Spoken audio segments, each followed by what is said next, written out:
ایسا پتی سب کو دے۔ پنکی صبح اٹھی تو دیکھا سب لوگ اٹھ چکے تھے۔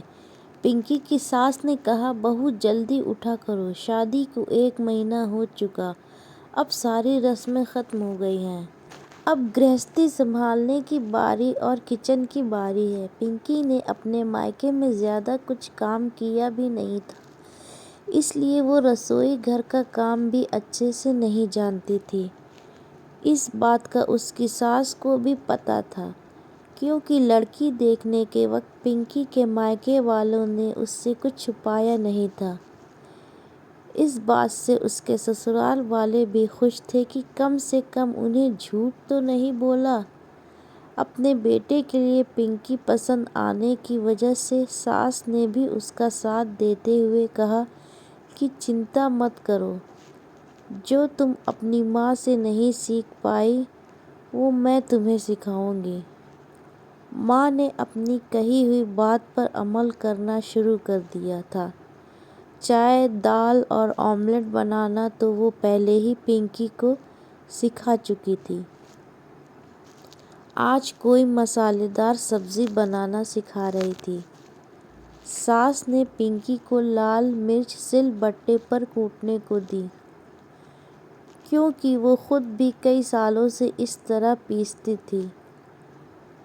پنکی نے جیسے ہی سل بٹے پہ لال مرچ پیسنا شروع کیا تھا، اس کے ہاتھ جلنے لگے اور منہ پر پسینہ آنے کی وجہ سے جب منہ کو چھوا تو اس کا منہ بھی جلنے لگا تھا۔ وہ جلن کی وجہ سے ہلکا سا پیس رہی تھی۔ تب سب کا دھیان اس کی طرف گیا۔ ساس نے پوچھا، پہلے کبھی مرچ نہیں کوٹی تھی کیا؟ مرچی کوٹتے سمے ہمیشہ دستانے پہننے چاہیے۔ نہیں ماں جی، ماں نے کبھی مرچی پیسنے ہی نہیں دی تھی۔ ہاں کبھی دھنیا یا ادرک پیس لیتی تھی، لیکن جب بھی مرچی پیسنے کے لیے میں مانگتی تو ماں کہتی کہ تم اس سے دور رہو، جلن ہوگی۔ پنکی بولی، ٹھیک ہے کوئی بات نہیں، اب پیچھے سے ہاتھ منہ دھو لو اور تھوڑا گھی لگا لو یا سائیڈ میں جا کر بیٹھ جاؤ، تھوڑا آرام ملے گا۔ اور آگے سے دھیان رکھنا کہ ہمیشہ ہاتھ اور منہ ڈھک کر ہی مرچی پیسنا، ساس نے پنکی سے کہا۔ پنکی کے ہاتھ ابھی بھی جل رہے تھے، جو اس کے چہرے سے صاف نظر آ رہا تھا۔ روی اپنی بیوی کو ایسی حال میں دیکھ نہیں پا رہا تھا۔ اگلے دن روی اپنی چھٹی ختم ہونے کے بعد بازار جا کر ایک مکسر خرید لایا اور ماں کو دیتے ہوئے کہا کہ ماں کمپنی سے گفٹ میں ملا ہے،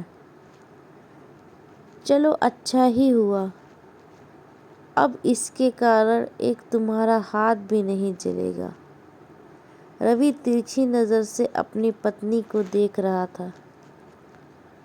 اس کی یہ حرکت ماں نے بھی دیکھ لی۔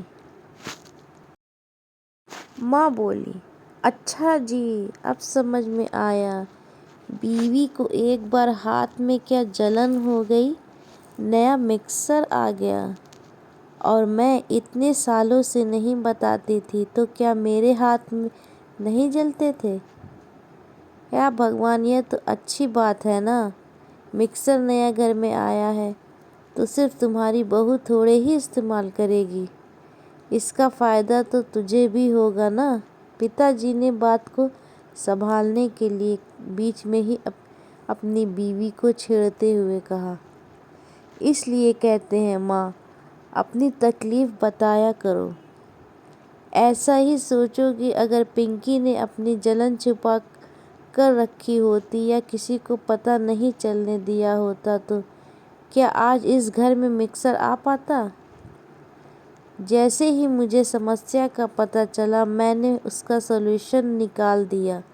یہ بات سچ ہے کہ پنکی میری پتنی ہے، لیکن یہ بات بھی سچ ہے کہ میں آپ کا بیٹا ہوں۔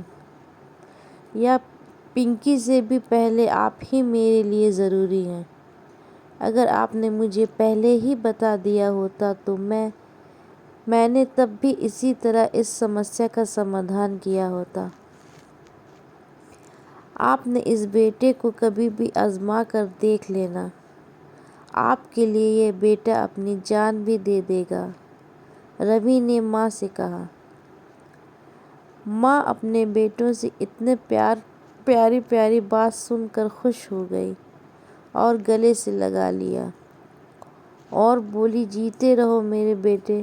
پنکی بھی اپنے پتی کا اپنے پریوار یا خود کے پرتی پریم دیکھ اپنے آپ کو بھاگیشالی سمجھنے لگی۔ اس کے چہرے پر ایک مسکان آ گئی۔ دوست، ہمارے گھر کے ہر انسان کی ضرورتوں کا خیال رکھنا چاہیے۔ فرینڈز، اگر کہانی پسند آئے تو چینل کو سبسکرائب کریں اور ویڈیو کو لائک کریں۔